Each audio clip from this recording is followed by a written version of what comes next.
스튜디오에 김인혜 기자 나와 있습니다. 안녕하십니까? 네, 한동안 확진자 수가 안정세를 보였는데요. 이태원 클럽발 확진자 수가 늘어나면서 다시 우려의 상황이 좀 나아지고 있습니다. 그런데 정말 걱정이 되는 건 수도권뿐만 아니라 전국 곳곳으로 이제 확산이 되는 모양새죠. 그렇습니다. 이 한 자릿수대로 계속 확진자가 나오면서 이제는 관리할 수 있는 국면에 안정 국면에 접어든 거 아니냐고 했는데 이태원 클럽발 확진자 수가 폭증하면서 계속 늘어나고 있습니다.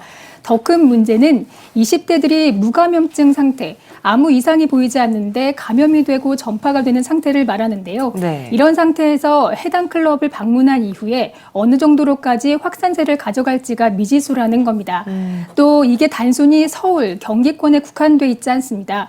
지금 이태원 클럽과 관련한 확진자 수가 어느 정도까지 증폭할지, 또 해당 클럽에 방문했던 사람들 확진자가 경기, 인천, 부산, 제주도까지 이렇게 전방위적으로 전국에 분포하고 있기 때문에 상당히 엄중한 상황이 다시 도래했다고 봐도 무방할 것 같습니다. 네, 요즘 보도를 보면요. 그 관련 클럽이 성소수자 관련 클럽이다. 뭐 이런 이야기들이 나오면서 사실은 그곳에 갔던 사람들을 빨리 찾아야 되는 게 급선무일 것 같은데, 근데 문제가 본인을 드러내지 않을 우려가 커지고 있다고요.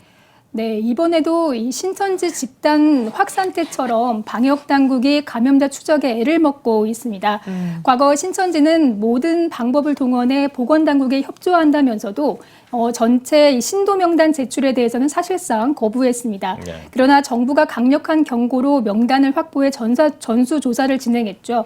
이번 이태원 클럽 사건은 신천지처럼 어떤 단체가 조직적으로 방해한 것은 아니지만 개인이 작성한 연락처가 맞지 않아 지금까지 3천여 명의 연락이 닿지 않고 있습니다. 네. 이번에 해당 클럽들은 일반인과 성소수자 모두가 방문할 수 있는 곳이고요. 성소수자의 경우 성 정체성이 강제로 노출될 우려가 있어서 연락처를 제대로 남기지 않은 것으로 보입니다. 네. 그런데 감염 증상이 있는데도 이제 검사를 받지 않으면 더 큰 문제를 낳을 수 있는데요.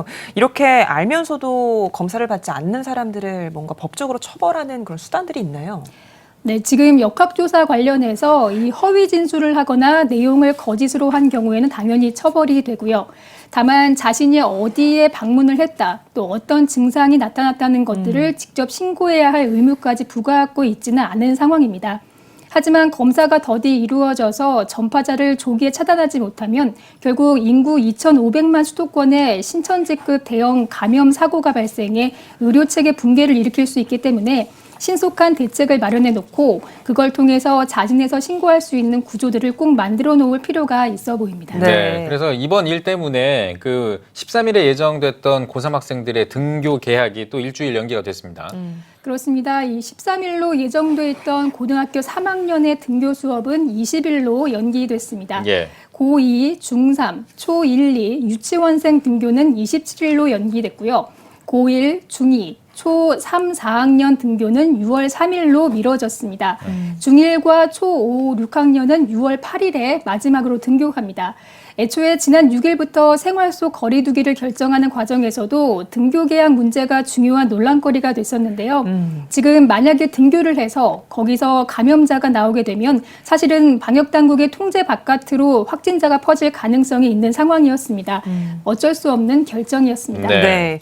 아마 제일 걱정이 되는 학년들이라면 고3 학생들일 텐데요. 지금이 5월 중순을 지나고 있으니까 대학 입시에서 좀 중요한 시기지 않겠습니까? 그렇습니다. 이 고3, 특히 수시를 준비하는 학생들은 대개 1학기 중간고사쯤에 어느 정도 입시를 위한 준비를 마쳐야 되는데 네. 지금 전혀 아무것도 돼 있지 않거든요. 그래서 아마 걱정하는 분들이 상당히 많을 것 같고요. 또 하나는 일주일 후부터 고3이 반드시 출석을 한다는 게 아닙니다. 그때까지의 상황을 또 봐야 됩니다. 이 시점에서는 언제 계약하느냐보다는 어떻게 계약을 하느냐가 중요할 것 같습니다. 그러니까 코로나19의 대유행을 경험한 상태에서 앞으로 수업을 어떻게 진행할 것인가 하는 것에 대해서는 좀 교육당국과 정부가 함께 좀 고민을 해봐야 될 부분이 아닌가 싶습니다. 예.